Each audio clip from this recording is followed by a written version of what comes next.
Propuestas, revista informativa semanal que resume los principales acontecimientos de nuestro país y el mundo con sus protagonistas.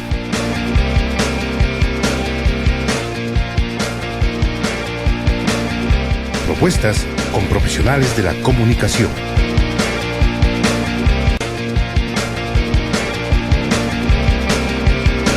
Bienvenidos. Amigos y amigas, bienvenidos nuevamente a su programa semanal TV Propuestas, aquí por Telesucesos Canal 29. Mi nombre es María Fernanda Velasco y el día de hoy trataremos temas que han causado polémica a nivel internacional, como la crisis de corrupción en España, así como la polémica acerca del racismo que vive Italia, y finalmente hablaremos acerca de la priorización de proyectos y obras estratégicas en el país. Para tratar estos temas tenemos como panelistas al doctor Galo Ortiz, quien hablará uno de nuestros temas importantes. Como siguiente invitado tendremos al sociólogo Ricardo Cobos y finalmente hablaremos con el doctor John Antón, quien analizará el caso de la ministra de Integración de Italia, Cécile Kyenge, quien fue víctima del racismo por parte del actual presidente del Senado italiano, Roberto Calderoni. No se olviden que nos pueden seguir en nuestras redes sociales, en Twitter, @TV Propuestas, en Facebook, Revista Informativa Propuestas, y en YouTube, TV Propuestas. Ahora damos paso al tratamiento de nuestro primer tema, sin antes saludar a nuestro compañero René Spin, quien acompañará a nuestros invitados a lo largo de los análisis de los temas. Buenos días, René, ¿cómo estás? Bueno, y este sábado nosotros seguimos acompañándoles con algunos temas que son de interés, y por supuesto María Fernanda también colabora permanentemente dando algunos insumos, dando alguna información para que ustedes tengan los mejores criterios, las opiniones y sobre todo tengamos la posibilidad de definir, pero en base de una contextualización de los hechos, los acontecimientos. Hacemos una pausa y regresamos.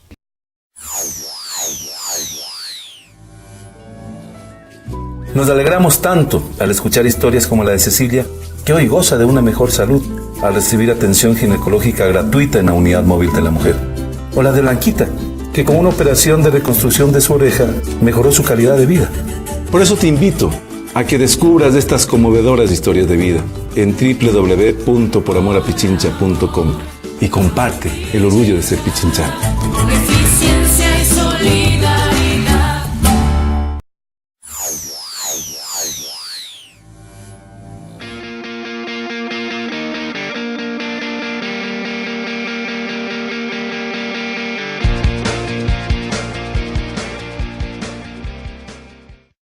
Amigos y amigas, aquí en TV Propuestas trataremos uno de los temas que han causado polémica, no solo en Italia, sino en el resto del mundo. Se trata de la ofensa racista que realizó el senador italiano Calderoli a la ministra de Integración Cécile Kyenge.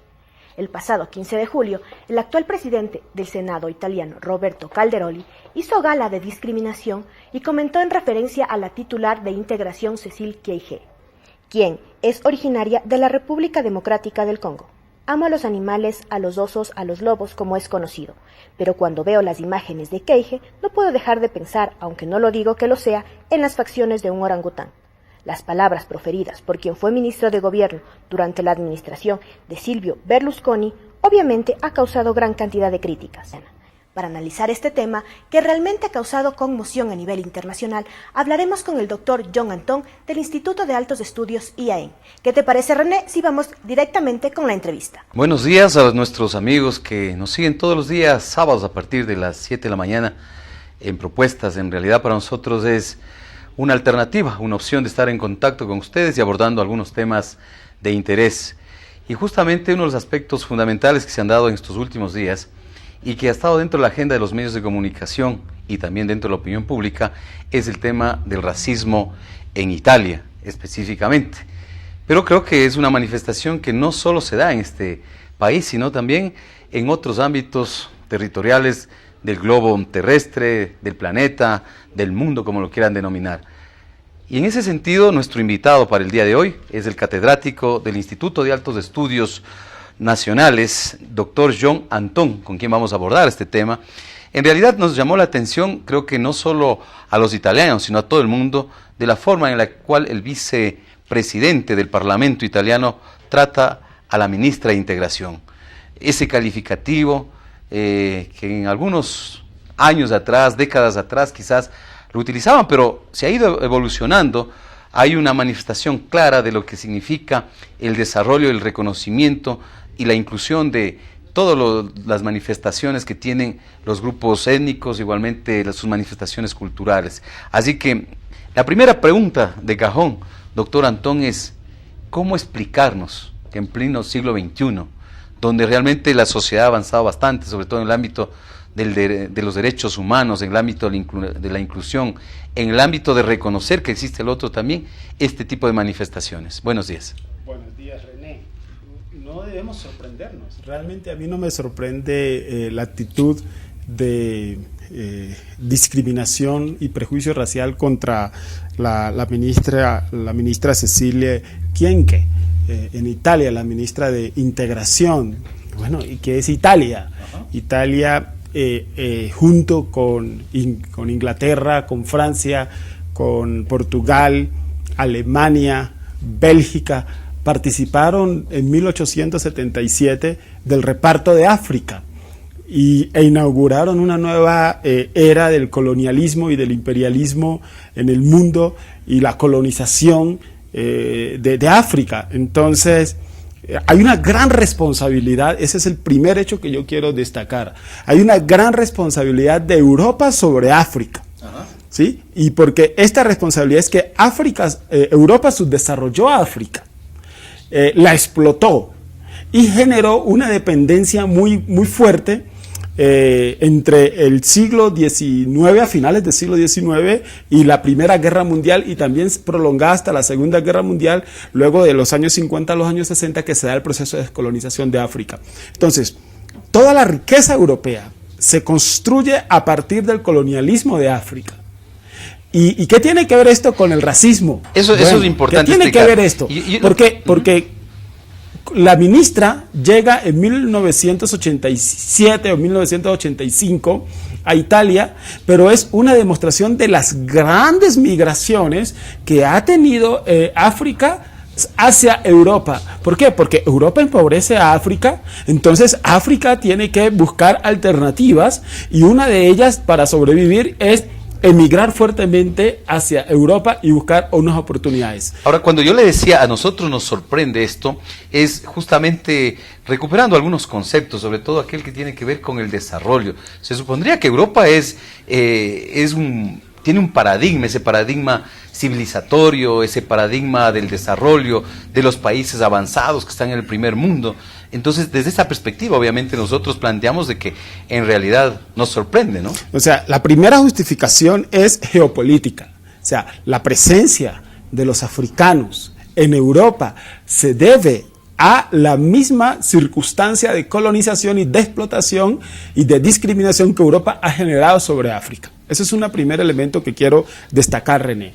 El segundo elemento es que la modernidad europea se ha construido consustancialmente con la ideología del racismo. Es decir, desde Descartes, desde Kant, desde la Ilustración, nos hemos construido un imaginario de que Europa es la gran civilizada y que África es la antípoda. África es la demoníaca y los negros son los salvajes y África es el civilizador. Sí, es decir, Tarzán y Chita, ¿no?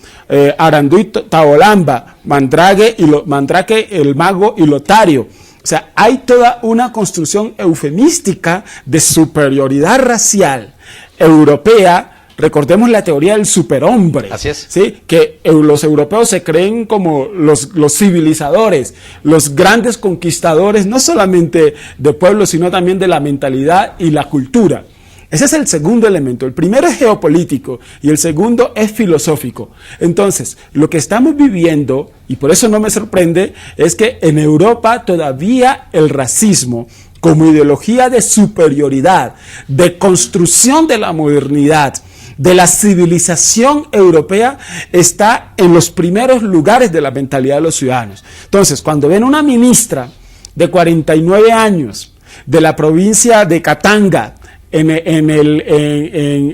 la República Democrática del Congo, que emigró en 1987 en busca de mejores oportunidades, queriendo ser médica, entra como inmigrante muchas veces indocumentados, logra trabajar en el servicio doméstico, después con la ayuda de algunos sacerdotes, entra a la Universidad de Roma y se construye como una médica, como una doctora, empieza a destacarse como una gran personalidad en Italia, y ahora en esta oportunidad de oro, porque usted sabe que Italia está viviendo en este momento un momento de reorganización política después del escándalo de Berlusconi. Entra el gobierno de concertación de centro izquierda y la colocan a ella primero como parlamentaria y después la ascienden como ministra nada menos que de integración de Italia. Ella, como negra, como africana, ¿sí? Construye como una especie de rechazo muy fuerte frente al blanco racista, frente a ese blanco eurocéntrico, frente a ese blanco de la teoría del superhombre, del ario, que se cree superior a los demás, pero no sabe ese blanco que la presencia de la ministra allí es responsabilidad de que Europa empobreció y colonizó a África. Por lo tanto, Europa tiene una gran deuda, muy grande con África. Esto significa que la lectura tiene que ser a lo contrario de lo que normalmente nos han dicho los historiadores, quienes han construido y han recuperado la memoria. Pero esto es importante que la ciudadanía conozca estos elementos fundamentales. Pero ahora vamos al ámbito de las reacciones. Okay. La justificación, el pronunciamiento que ha tenido el gobierno italiano, según algunos críticos, ha sido bastante timorato. Bueno, bastante débil. Yo estoy de acuerdo que no ha habido una defensa fuerte al derecho a la ciudadanía, al derecho a la identidad de la ministra Cecilia, ¿sí? Antes, por el contrario, sí hemos visto estos días que la sociedad civil ha salido a hacer marchas, ha salido a hacer manifestaciones, la sociedad civil italiana, porque yo no quisiera responsabilizar al pueblo italiano de las manifestaciones de racismo de la burguesía o de la aristocracia italiana, que todavía tiene una mentalidad retrógrada. Más bien, por las noticias lo que vemos es unas manifestaciones en las calles, pero la élite burguesa, la élite de los partidos no ha salido a una defensa de este agravio tan fuerte, violatorio a la dignidad y a los derechos humanos, porque este señor tranquilamente puede ser judicializado por actitudes racistas y de prejuicio racial contra las personas. Está violando el principio número 1 de los derechos humanos, y es que todas las personas somos iguales y en dignidad y en derecho.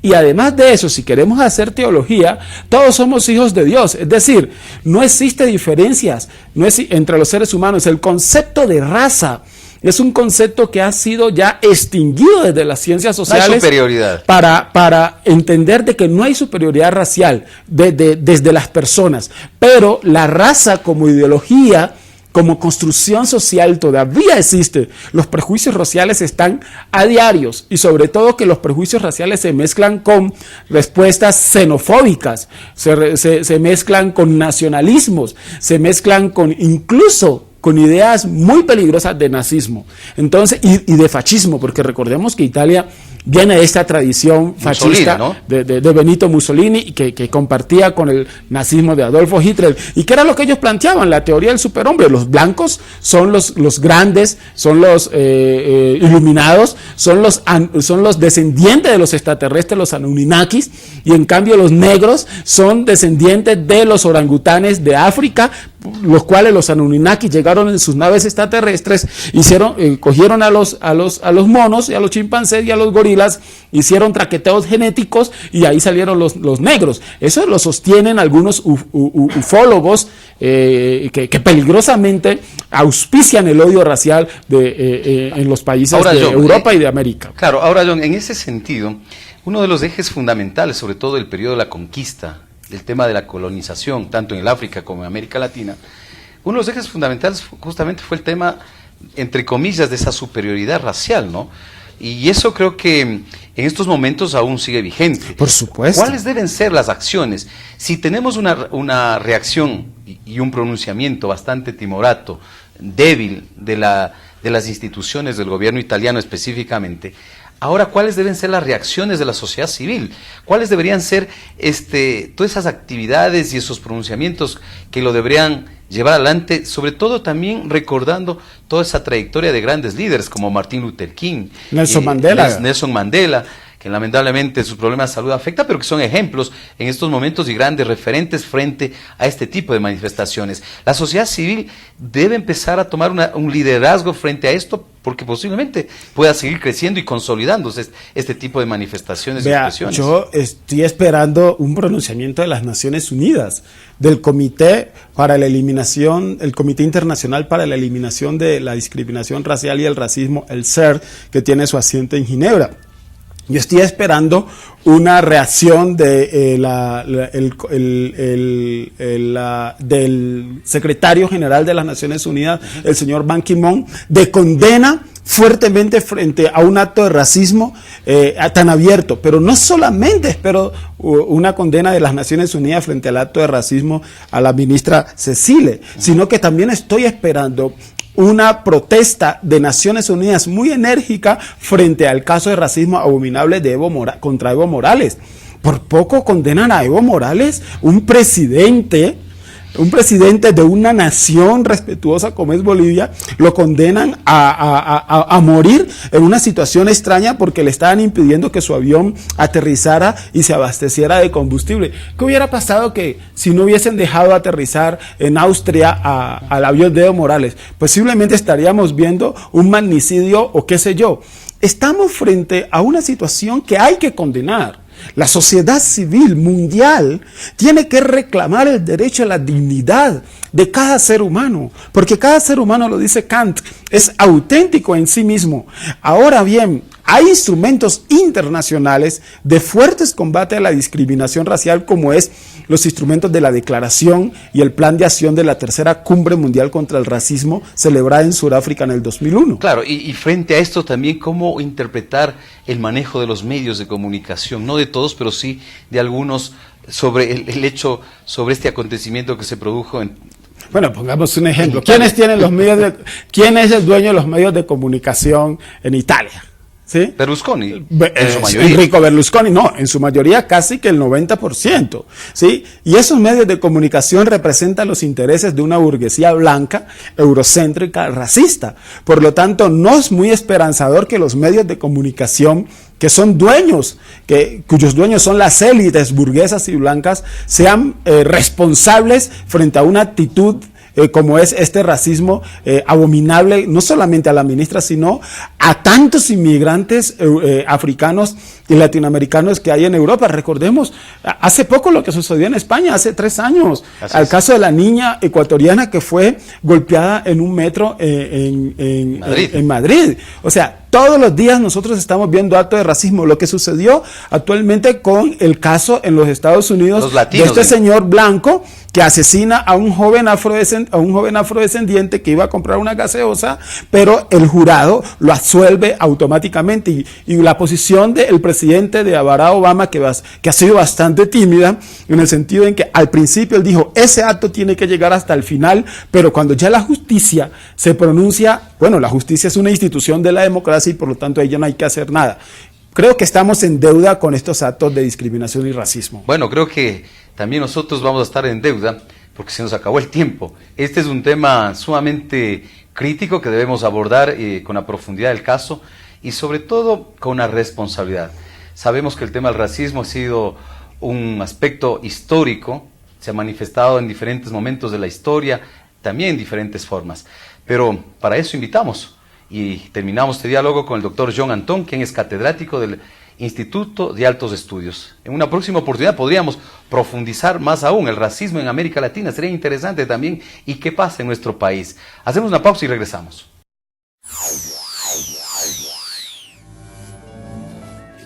Nos alegramos tanto al escuchar historias como la de Cecilia, que hoy goza de una mejor salud al recibir atención ginecológica gratuita en la unidad móvil de la mujer.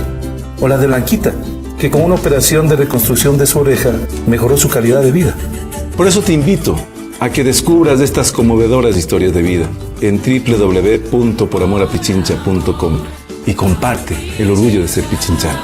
Eficiencia y solidaridad.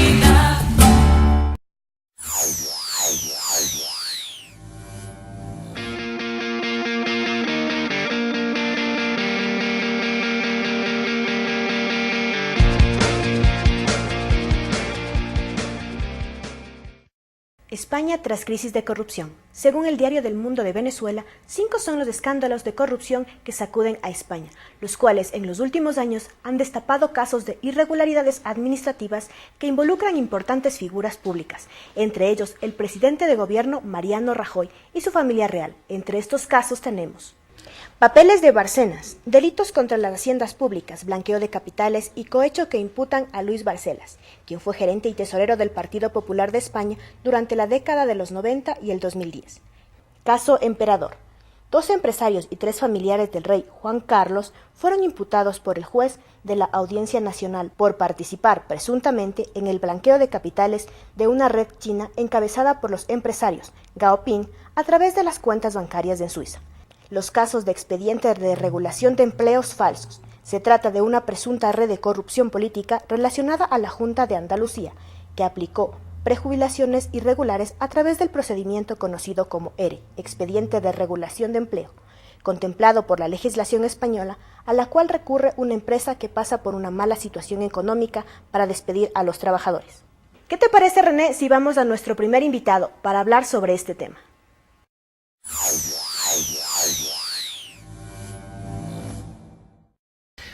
Volvemos con nuestro siguiente invitado y, por supuesto, también regresamos con Europa. Ahora vamos de Italia, que hablábamos sobre el tema del racismo, nos trasladamos a España, donde también existieron algunos eventos y acontecimientos de trascendencia y que llamó la atención, sobre todo porque estuvieron vinculados con el quehacer diario, digamos, de algunos sectores, pero no de todos ventajosamente, porque en el mundo existe en su mayoría una gran transparencia, en su mayoría la gente está vinculada con acciones loables, con claridad, donde la luz brilla, reitero, la transparencia también. Pero sin embargo existen algunas acciones de algunos sectores o de algunos actores que lamentablemente hacen que toda esa claridad que existe en el mundo a ratos se vuelva oscura. Y me refiero a lo que sucedió en España con su presidente.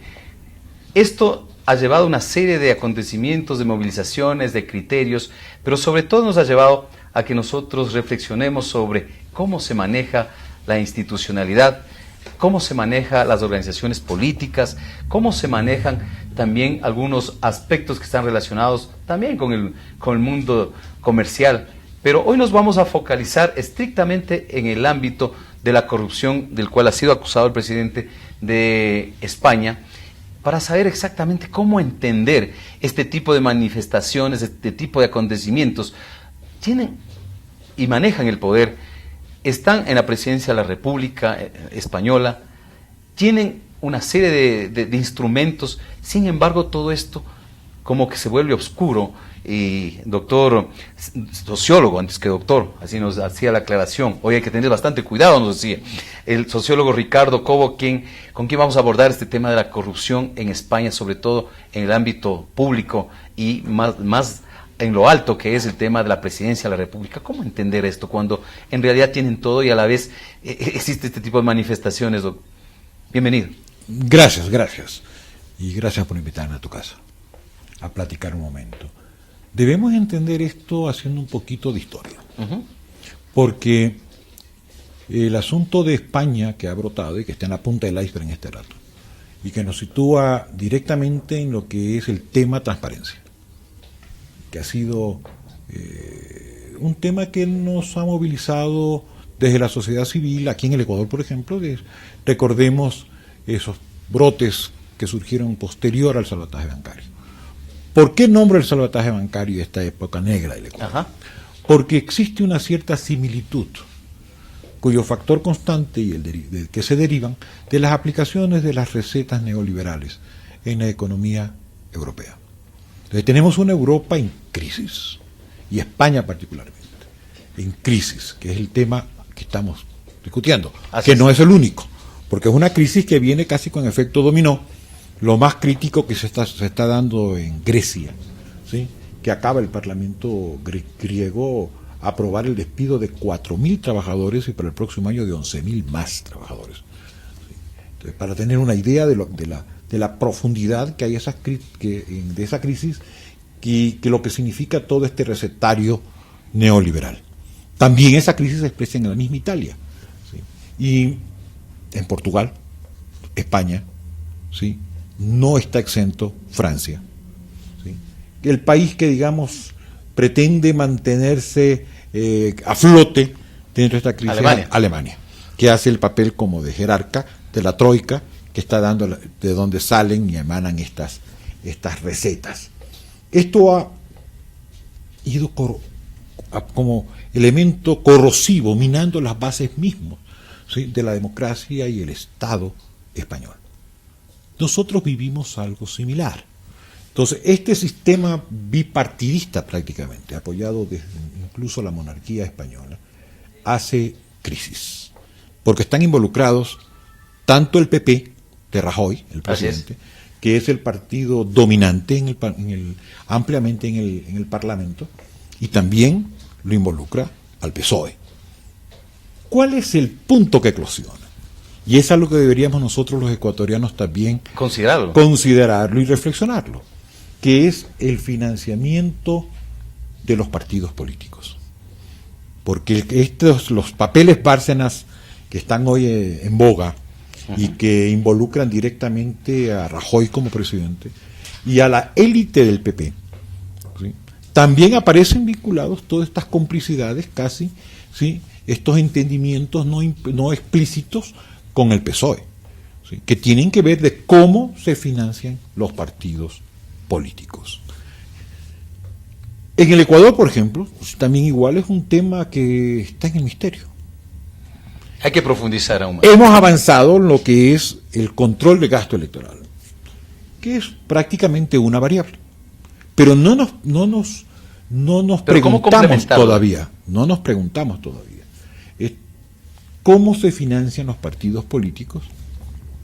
Por ejemplo, ¿sí?, ideal sería que un sistema de partidos sea una institucionalidad que funcione todo el año, ¿sí?, porque es una escuela de civismo, funciona como una suerte de sintetizador de expectativas, funciona como una escuela cívica en donde se van formando los cuadros. No solo aparecer en las coyunturas electorales. Pero pongamos en el caso, para hacer analogías, ¿sí?, ¿cómo se financia en el Ecuador la recolección de firmas, por ejemplo? No nos hemos cuestionado, ¿verdad? Y tiene que ver precisamente con lo que ha eclosionado en España, ¿sí? Son millones de dineros oscuros, de dudosa procedencia o no clarificadas procedencias, que se han estado canalizando hacia el financiar estos partidos, que son los dominantes en España, y que en contrapartida han generado una serie, asimismo, de favoritismos hacia las contrataciones. Ahora, esto nos lleva a pensar, en realidad, y hacernos una pregunta: ¿de dónde mismo sale el financiamiento para los partidos políticos?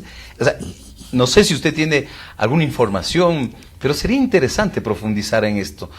Quizás hacer algunas aproximaciones, porque en realidad sí queda la duda. Por decir, el bipartidismo como que a veces también genera más dudas de las que ya tenemos. Pero aparte de eso, vemos que el tema del financiamiento sí, ¿cuáles son sus fuentes, no? A ver, la actividad política es una de las actividades quizás más caras que hay. O sea, solamente para tener un sentido.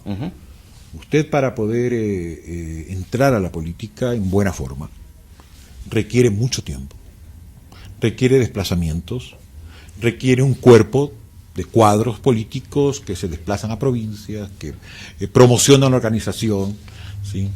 Se requiere también financiar capacitaciones para difundir la ideología, la idea.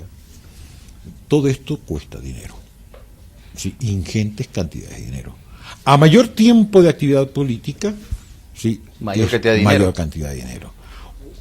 En el Ecuador yo conozco casos de partidos, sobre todo de izquierda, que han desarrollado sus actividades en base de muchísimos sacrificios. Pero sin embargo, ¿sí?, no es evitable el gasto. O sea, son, digamos, austeros, pero no significa gasto cero. Claro. ¿Sí? Posteriormente, por ejemplo, el asunto de recolección de campañas, todo esto de las firmas para poder legalizar el partido cuesta dinero. Con lo cual usted nos está diciendo de que prácticamente lo que sucede con el PP en España vendría a ser como una matriz común para las organizaciones políticas. En todo caso, yo lo que quisiera No observar... en el término de corrupción, sino en el término de la gestión política como tal. Yo quisiera más bien ubicarlo como un faro. Perfecto. Que nos ilumina un sector que nosotros o no tomamos en cuenta o no queremos observar. Pero sí creo que los ecuatorianos deberíamos, ¿sí?, en la medida en que en el Ecuador tenemos la gran demanda, ¿sí?, de refundar un sistema de partidos. No podemos pretender... Con todos los cambios y los acontecimientos que se han dado, con toda esta nueva estructura que se ha planteado, ¿aún no es suficiente? No es suficiente. Verán, igual estamos viéndolo en España. Las recetas neoliberales, independientemente de todas las derivaciones y complicaciones que traen en lo económico, ¿sí?, ya en Sudamérica nosotros lo sentimos, y uno de los quizás más graves derivados de estas recetas neoliberales es precisamente el deterioro y la destrucción de la institucionalidad democrática. ¿Sí? Nosotros todavía no logramos resarcir toda nuestra institucionalidad. Estamos en un proceso, incluso muchos de ellos experimentales, ¿sí?, de tratar de volver a reinstitucionalizar el Ecuador. Dentro de este proceso de reinstitucionalización, en América Latina tenemos, digamos, todavía el reto de dar respuestas a lo que sería la reconstitución de un sistema de partidos, de un régimen de partidos, ¿sí?, que permita precisamente el nutrir, canalizar, direccionar la democracia. Claro, ahora dentro de esto obviamente se requiere hacer una serie de cambios, pero un poco regresando al ámbito español, se acusa y se dice que uno de los aspectos que produce justamente este tipo de hechos que están vinculados de una u otra manera, no sabemos la magnitud, pero así lo ha calificado la opinión pública con temas de corrupción, dicen el tema del rol del clientelismo, por decir, el tema del bipartidismo, igualmente cuál es el rol de la sociedad civil en estos ámbitos. Entonces hay una serie de elementos que podrían ser preventivos por un lado, pero por otro lado también de seguimiento y de control riguroso, ¿no? A ver, yo me inclino directamente, y de alguna manera he estado vinculado y de cerca en lo que ha sido el proceso de plantear la transparencia como objetivo nacional. Transparencia. Sí, yo me inclino, y soy quizás uno de los que plantea que la transparencia hay que abordarla desde la prevención. ¿Sí? O sea, hay que apuntar a los procesos que generan corrupción. Un poco distanciándome de ciertas visiones, yo creo que artesanales, de que observa el trabajo anticorrupción como que fuera el trabajo de un comisario. Es que hay que seguirlo al corrupto. ¿Sí? Entonces, se preguntan cuántos presos hay por corrupción, pero no nos preguntamos cuántos procesos, ¿sí?, subsisten o existen, ¿sí?, que generan corrupción. Exactamente. Y ese es el trabajo, sobre todo, que creo que se debe tener desde abordar la transparencia desde el Estado. El rol del como Estado, políticas de Estado. Como política de Estado, no es la persecución, porque la persecución por el señalamiento es una tarea de la ciudadanía. La ciudadanía es la que tiene que vigilar, señalar y castigar incluso con el olvido, como ha pasado con algunas generaciones ya políticas. Así es. ¿Verdad? De todos estos que se involucraron en las propuestas privatizadoras, por ejemplo, pasaron de moda, porque la ciudadanía los olvidó, los castigó, ¿verdad? Pero desde el Estado, la política es eminentemente prevención, ubicación de los procesos generadores de corrupción, ¿sí?, y establecer políticas de transparencia. Esto, España, paradójicamente, había dado pasos muy fuertes. La Secretaría de Transparencia, tanto de Cataluña, por ejemplo, de mismo Madrid, habían avanzado y habían acumulado. Sin embargo, ¿sí?, brota este problema precisamente llamemos en el lado oscuro, en donde no observamos. No quiere decir que toda España es corrupta, sino que esto nos permite a nosotros observar, ¿sí?, una parte que se habían negado a observar, que es cómo, responde la pregunta, cómo se financian los partidos políticos. Entonces, al parecer, por las denuncias de Bárcenas, ¿sí?, existían flujos, dobles contabilidades, de fondos que provenían de sectores privados, que a cambio del financiamiento ellos exigían contratos. Y a su vez, ya los analistas españoles coinciden en decir, de ahí que en España se han generado autopistas con peaje que no circula nadie, aeropuertos que no aterrizan en un avión, porque lo importante era dar el contrato. Ya se estaba comprando el contrato a través de estos financiamientos a las organizaciones políticas. Increíble. En esto juega un rol muy importante lo que está sucediendo en España. Hoy mismo está convocado una movilización en España que espero sea altamente significativo, porque nos como que en el Ecuador cogemos estas agendas Seitan de los medios, nos inquietan y nos adormecen al mismo tiempo. Y hemos olvidado todo este fenómeno de los indignados. Así es, ¿sí? Los indignados en España han estado en movilizaciones constantes, ¿sí? Y hoy están movilizándose, ¿sí? Y esta vez ya buscando cercanías y alianzas con movimientos políticos que están fuera de este círculo, sobre todo la Izquierda Unida. Ahora, esto nos lleva a pensar que la cultura del secreto, la cultura que no dirás nada, ¿no? O sea, a veces del ocultismo, hoy es el momento que, de alguna manera, darle una lucha frontal contra eso para que al otro lado esté la transparencia. En efecto, yo sí creo que debemos... Bueno, es una de las conquistas más interesantes quizás del siglo XXI que vamos avanzando en la ciudadanía, como agentes de cambio, ¿sí? que trasciende incluso, ¿sí?, las intenciones de los gobiernos. Es que en la ciudadanía se van generando ya estos brotes, que yo digo, es obvio, porque es como un efecto de todos los avances incluso que se han generado en la comunicación, por ejemplo. ¿Sí? Hoy ya, o sea, tenemos el caso de un agente de la CIA, que saca y universaliza a través del Internet, ¿sí?, de las vías, de las autopistas virtuales, secretos de los Estados Unidos. Y no estábamos ni siquiera procesando todo lo que significa el otro caso de los famosos Wikileaks. ¿Ah, sí? ¿Verdad? Entonces, se nos van abriendo estas avenidas a la ciudadanía que nos permite a nosotros ya hablar, ¿sí?, de posibilidades, todavía de posibilidades de transparencias más profundas. Qué bien en el sentido que tenemos varios elementos para reflexionar, analizar, y me parece que esto no puede quedarse simplemente en el otro ámbito que es de la impunidad. Todo lo que tiene que ver con corrupción tiene que realmente ser enfrentado. Hay acuerdos internacionales, hay acuerdos en la región mismo, la OEA tiene algunos acuerdos con la lucha anticorrupción. En nuestro país existe un marco legal también. Y qué decir, en los países donde, entre comillas, supuestamente tenían los mejores índices de la lucha contra la corrupción, mejores índices para que la transparencia esté a flote, ¿no? Pero de todas maneras creo que la sociedad civil tiene un rol que cumplir, y ese rol es justamente el de hacer esfuerzos para que todo esto sea transparentado, para que la lucha contra esa cultura del oscurantismo, contra esa cultura del secreto empiece a desaparecer, y qué mejor si sabemos utilizar los medios tecnológicos. Este ha sido un diálogo con el sociólogo Ricardo Cobo, hablando sobre esa manifestación condenable cuando se trata de la corrupción. Esperemos que esto cada vez sea menor. Hacemos una pausa y regresamos. Nos alegramos tanto al escuchar historias como la de Cecilia, que hoy goza de una mejor salud al recibir atención ginecológica gratuita en la unidad móvil de la mujer.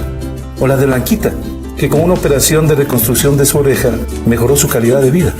Por eso te invito a que descubras estas conmovedoras historias de vida en www.poramorapichincha.com y comparte el orgullo de ser pichinchano. Eficiencia y solidaridad.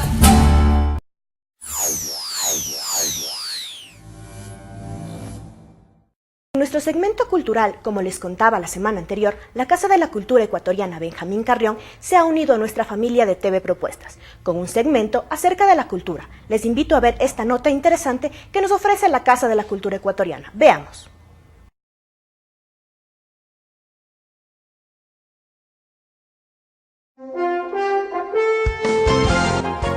Bienvenidos a Notas Culturales. La entrevista. El expresidente de la Casa de la Cultura, Stalin Alvear, presentó su novela Transhumantes en la Sala Benjamín Carrión de la institución. El humor y la ironía son elementos principales de la obra. Es una novela que nos explica de alguna manera no solamente el dolor, la tragedia de la cual tanto se ha hablado. Esta novela sí tiene su lado de humor, su lado de ironía y su happy end, su final feliz. El escritor lojano es autor de obras como El menos pequeño de los burgueses, El viaje de Simón Bolívar a Loja, El reino de los vencidos, entre otros. Quisiera que nos comentara por qué este nombre y cuál es la principal corriente de la que se nutre esta novela. Bueno, el nombre se debe a mi hijo Pablo, que está aquí, porque un óleo de él sirvió para la portada. Y él le puso ese nombre al cuadro, ¿no? Por eso, Transhumantes en busca de otra vida. Los de la editorial Libreza me sugirieron que, porque no me quedaba con ese nombre, con el nombre del cuadro, que sea también el nombre de la novela. A eso se debe. Además, como usted ve, el óleo es relativo a unos inmigrantes que están corriendo, como todos, riesgos en la lejanía del mar, qué sé yo. Entonces ese es más o menos el origen del nombre. ¿Ha presentado anteriormente esta novela en otras provincias del Ecuador? ¿O es la Casa de la Cultura sede oficial del lanzamiento de este libro? Hasta cierto punto sí, porque digamos yo tengo un vínculo entrañable con la Casa de la Cultura. Lo hicimos en Loja, auspiciada por el núcleo, la presentación auspiciada por el núcleo de Loja de la Casa de la Cultura, y ahora me da mucho gusto de que sea en esta institución donde yo también estuve de paso en su dirección en el periodo 1996-2000. Muchas gracias, maestro. También es un placer para nosotros conversar con usted, que es insigne entre las letras ecuatorianas. Noticias. Escultura.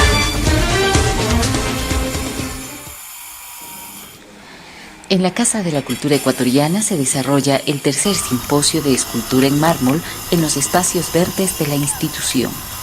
Los escultores y sus asistentes pasantes de las Universidades Central y Católica de Quito tendrán un trabajo muy arduo para realizar sus obras por el intenso sol del verano quiteño.